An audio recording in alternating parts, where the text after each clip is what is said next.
வாங்க கெஸ்ட், நம்ம கெஸ்ட் வந்திருக்காரு mister CEO of the Theni talkies. உட்காருங்க. இன்னைக்கு என்ன டாபிக் சொல்லலாமா? இன்னைக்கு என்ன டாபிக்? Love god. லவ் காட்னா அவர் இல்லைங்க, மனிதர். அவருக்கு லவ் காட்னா மணி சார் தான். எதுக்கு பேசுறோம் சொல்லு. எதுக்கு பேசக்கூடாதுன்னு சொல்லுங்களேன் பாப்போம். நீங்க பிறந்த நாள் வருதுங்க அவருக்கு. எதுக்கு பேசுறோன்னு புரியல. அவரை பத்தி பேச வேற யாரை பத்திங்க பேசுறது?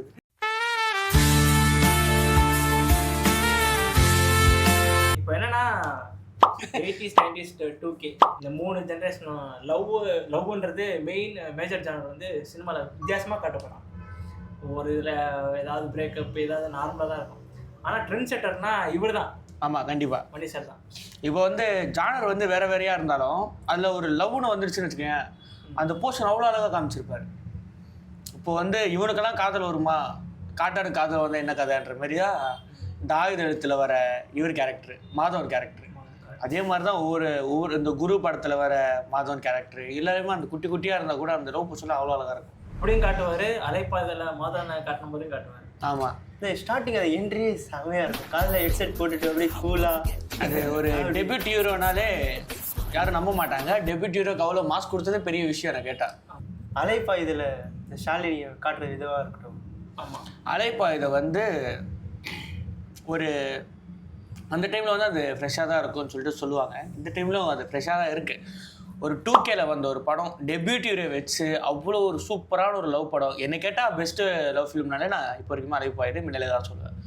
அலைப்பா இதில் வந்து அது வந்து ஒரு இதை அந்த இது சொல்லுவாங்களே, இது அந்த ஒரு லைனில் போன லீனியர் அப்படியே நான் லீனியர். ஆமாம், நான் லீனியர் அந்த இது வந்து அப்போ அவ்வளோ சூப்பராக எக்ஸிக்யூட் பண்ணியிருப்பார். லவ் ஸ்டோரியில் நடந்துருச்சு. அவன் பொண்டாட்டி காணுன்றதை தான் தேடிட்டு இருக்கான். அப்படி தான் ஸ்டார்ட் ஆகுமே படம். நடுவில் வந்து அவர் பைக்கில் வர்றாரு, ஒரு ஆக்சிடென்ட் இருக்கா, அது ஆக்சிடென்ட் வந்து அவர் கண்டுக்காமல் போயிடுறாரு. பார்த்தா அதுதான் அவரோட ஒய்ஃபு. அப்படியே போயிட்டே இருக்காரு. படம் ஃபுல்லாக ட்ராவல் ஆகிட்டு இருக்கு, தேடுறான், போலீஸ் ஸ்டேஷன் போகிறான், அங்கே போகிறான், இங்கே போகிறான், எல்லாத்தையும் முடியுது. அது அட் அ டைமில் அவங்க பாஸ்ட்ல என்ன ஆச்சுன்ற மாதிரி அப்படியே நினைக்கல. அவங்க லவ் போர்ஷன் அவ்வளோ அழகா இருக்கும்.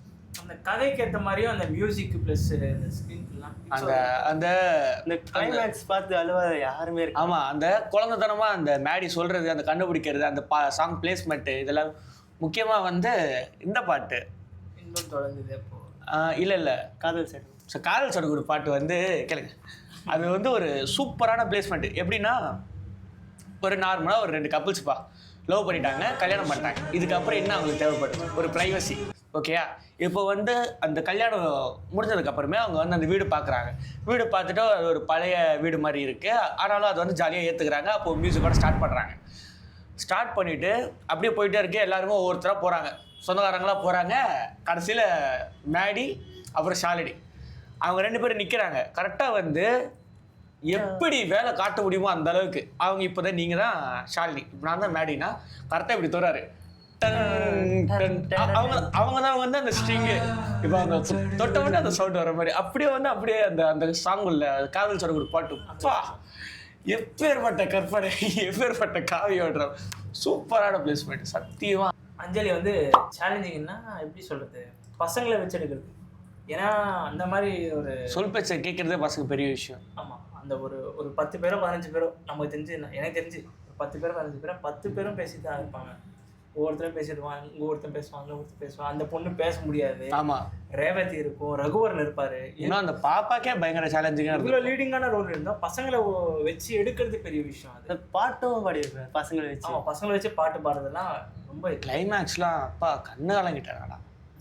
ராவணன் படம்லாம் அது வரைக்குமே எனக்கு வந்து உண்மையை சொல்லணும்னா ராமர் அதுக்கப்புறம் நான் கொஞ்சம் இது பண்ண ஆரம்பிச்சிட்டேன். ஈவில் ஆயிட்டார் நிஜமா. ஏன்னா எல்லா படத்துலையுமே ராமரை வந்து ஹீரோவா பார்த்து ராவணன் இப்படி பார்த்தாலே ராமர் நல்லவர், ராவணன் கெட்டவர், ராமன் நல்லவர், ராவணன் இப்படியே சொல்லி பழகிட்டோம். சரியா? இப்போ ராவணன் சொல்லிட்டு தனியாக டைட்டில் வச்சுட்டு இப்போ ராவணனுக்கு இந்த மாதிரி இதெல்லாம் இருக்கு, ராவணனும் இந்த மாதிரி ஒரு ஒரு ஒரு அவருக்குன்னு ஒரு சைடு இருக்குன்னு காமிச்சது ராவணன் படம். சரியா? அந்த சூர்பனகை தங்கச்சி வந்து இது பண்ணது எல்லாத்துக்குமே ஒரு ரீசனாக தான். அந்த பாட்டும் சரி, பாட்டு ஆல்பம்லாம் தூக்கி சொருவிட்டாரு. உசுரே போகுது வந்து அந்த பிளேஸ்மெண்ட்டே சூப்பராக. அந்த இது சொல்லி ஆகணும், டைட்டில் கார்டு வரும். அது நிற்கும் போது பறந்து நம்ம அப்படியே பறந்து வரும். ஆமா, அந்த ஷாட் எல்லாம் பயங்கரமா இருக்கும். இந்த மாதிரிலாம் எடுக்கிறோட நம்மளும் சொல்லிட்டு எனக்கு ரொம்ப நாள் ஆசை. ஏன்னா அந்த பேரை வந்து இந்த பிளாக்ல வந்து அப்படியே சியான்னு சொல்லிட்டு சியான் விக்ரம் சொல்லிட்டு ஒரு பார்த்துருக்கீங்க. ஆமா, ஃபர்ஸ்ட் ஷாட்டுக்கும் ஃபைனல் ஷாட்டுக்கும் அந்த அந்த இது அந்த விஷுவலே பயங்கரமா இருக்கும். அந்த பாம்பு வெடிக்கிறது அவர் வர்றது ராவண விஷயம் அடிச்சு முடியாத. இந்த ராவண சொல்லினா ஒரு 10 தலைவன் சொல்லிட்டு ஒரு ரியாக்ஷன் கூட வருது. அதுக்கேற்ற மாதிரி விக்ரம் சார்லாம் அந்த அந்த அந்த கேரக்டர் அவர் தவிர யாருமே பண்ணிருக்க முடியாது கண்டிப்பா. அதுல வந்து இந்த கோடு போட்டா அந்த பாட்டு அதுக்கு அந்த அந்த சீனு இவர் வந்து ஹனுமானை வந்து கார்த்தி தான் நடிச்சிருப்பாரு. அவர் வந்து சொல்லுவார், கனவுலா பயப்படுவா இருக்க எனக்குலாம் நடக்குதுல இல்லை பயமா இருக்கா இப்படியே பண்ணிட்டு என்ன ஸ்வாகுங்க அப்பா அந்த மாதிரி இருந்துச்சு பார்க்கும்போது. செம்ம படம் ராவணன்லாம்.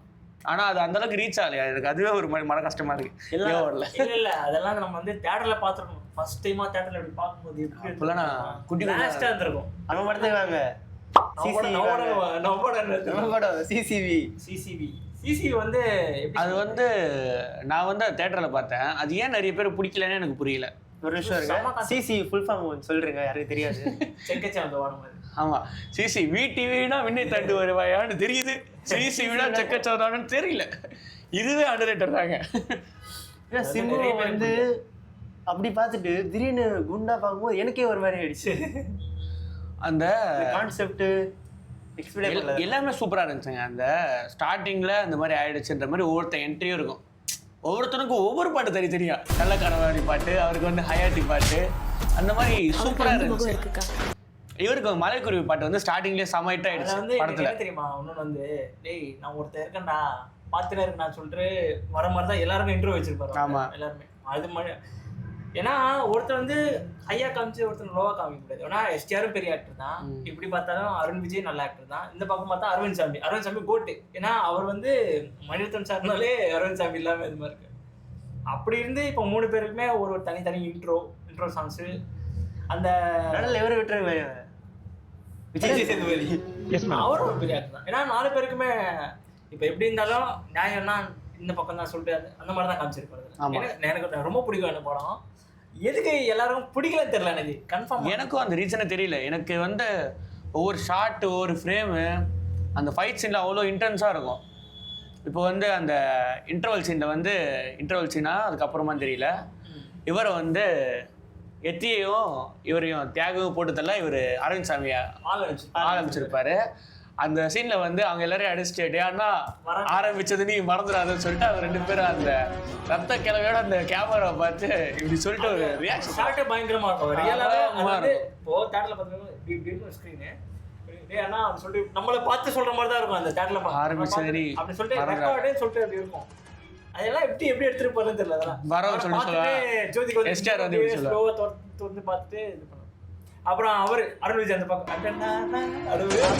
வந்துட்டு அந்த சோஃபால வந்து உட்காருவாங்க. எப்பவுமே அந்த சோஃபா மேல எப்படி தொடர்றவன் வந்து எக்கி உட்காந்து ஒரு பயங்கரமா இருக்கும். அரவிந்த் சாமி அவன் ஃப்ரெண்டு. ஆமா, அவனதான் ஃபர்ஸ்ட் போட்டுருவான். ஆனா அவன் கொல்ல மாட்டான், அவங்கள அடிச்சு சாவாங்க. அதான் பிளானு. 3 பேர் அடிச்சு கொல்லும் போது ஃபர்ஸ்ட் சாவறது அவன் தான். ரெண்டாவது 2 பேர்னா இவங்க 2 பேர் என்னடா நீ ஊடு கத்துற சொல்லி இவரு போட்டதுனால எஸ்டிஆர் வந்து பார்ப்பாரு, இவன் முடிஞ்சிச்சு கதை, இனி உங்க உயிர் என் கையில தான் சொல்லிட்டு அவர் சொல்லிட்டு செத்துவார். எப்பவுமே நான் போலீஸ் தான் சொல்லிட்டு செத்துருவேன்.